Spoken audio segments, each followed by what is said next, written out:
Assalamualaikum warahmatullahi wabarakatuh. Perkenalkan, nama saya Fibi Fitri Adriansyah. Nomor BP saya 1713060258 dari kelas Kewirausahaan F, dosen pembimbing Ibu Wilemeta SEI MM. Baiklah, saya ada studi kasus yaitu model bisnis kanvas. Model bisnis kanvas ini sendiri digambarkan melalui 9 blok bangunan dasar yang menunjukkan logika bagaimana sebuah perusahaan bermaksud untuk menghasilkan uang. 9 blok ini mencakup 4 bidang bisnis, yaitu pelanggan, penawaran, infrastruktur, dan kelayakan keuangan. Baiklah, pada studi kasus yang kedua dan ketiga, saya menyarankan Mawar untuk membuat masker kain 3 lapis, dan pada masker ketiga ini saya juga akan menyarankan Mawar untuk membuat masker kain 3 lapis. Pada studi kasus ketiga ini, Mawar adalah diri Anda sendiri. Semua yang telah Anda sarankan untuk Mawar adalah bisnis yang sama yang akan Anda kerjakan untuk ujian MIT dan UAS nanti. Baiklah, saya akan menjelaskan bisnis model kanvas yang akan saya buat, yaitu bisnis masker kain 3 lapis yang diberi filter tambahan. Filter tambahannya ini bisa diganti tisu ataupun kain kasa. Berikut penjelasan ke-9 blok bangunan dasar yang digunakan untuk penggambaran model bisnis kanvas. Yang pertama, customer segment. Customer segment adalah siapa orang-orang atau konsumen yang menjadi target bisnis. Customer segment yang akan membeli masker kain 3 lapis ini rentang umur remaja sampai dewasa, bisa dari umur 15 ataupun sampai umur 40-an, karena masker ini bisa dipakai untuk semuanya, tapi tidak semuanya ingin memakai masker itu. Ada juga orang-orang yang tidak terlalu memperdulikan kesehatan.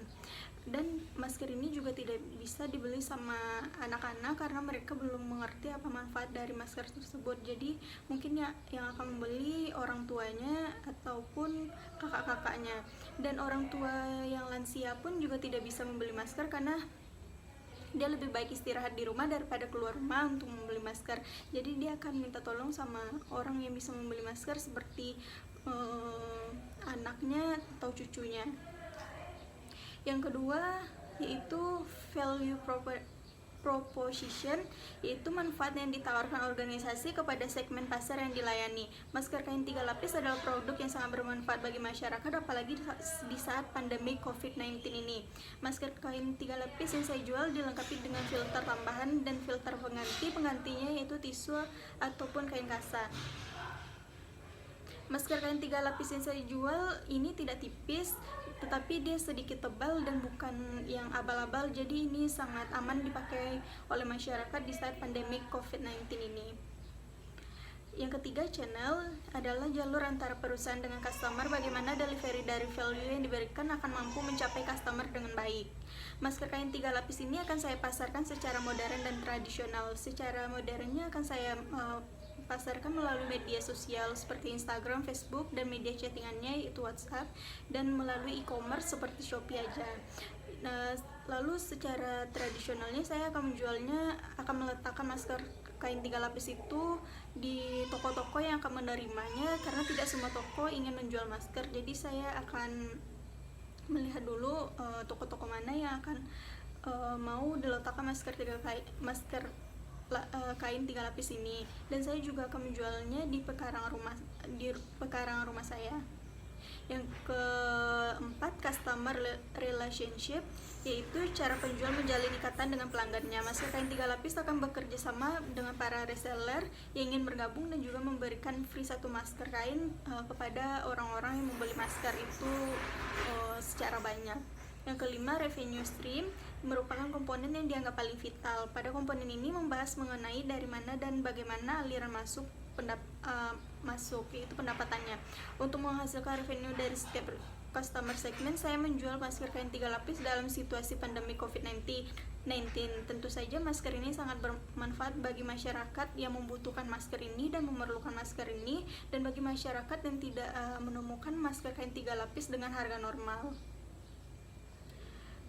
Yang keenam, key resources adalah sumber daya milik organisasi yang digunakan untuk mewujudkan proposisi nilai. Sumber daya milik organisasi yang digunakan untuk pembuatan masker kain 3 lapis yaitu, yang pertama yang sangat diperlukan, bahan kain berjenis oxford ataupun bahan kain berjenis diamond. Kalau di tempat saya menjual kain itu seperti misalkan pada penjual kain Bombay, Indonesian Textile ataupun Rais Jaya dan lain-lainnya. Yang kedua, tukang jahit yang berada di dekat rumah saya. Yang ketiga, modal tentunya. Yang ketujuh, key activities adalah kegiatan utama organisasi untuk dapat menciptakan proposisi nilai. Hal yang akan dilakukan untuk memproduksi masker kain 3 lapis yaitu membeli bahan kain Oxford dan diamond tersebut.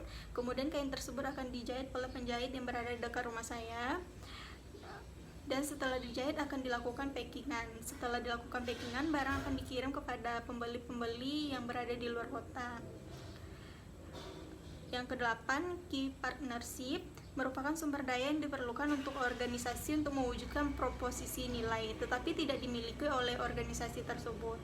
Masker kain 3 lapis akan bekerjasama dengan penjual bahan agar mendapatkan bahan yang berkualitas dan dengan harga yang tidak terlalu tinggi, karena di saat pandemi COVID-19 ini semua bahan-bahan yang diperlukan untuk pembuatan masker itu akan dinaikkan oleh si pabrik ataupun penjual-penjual yang nakal.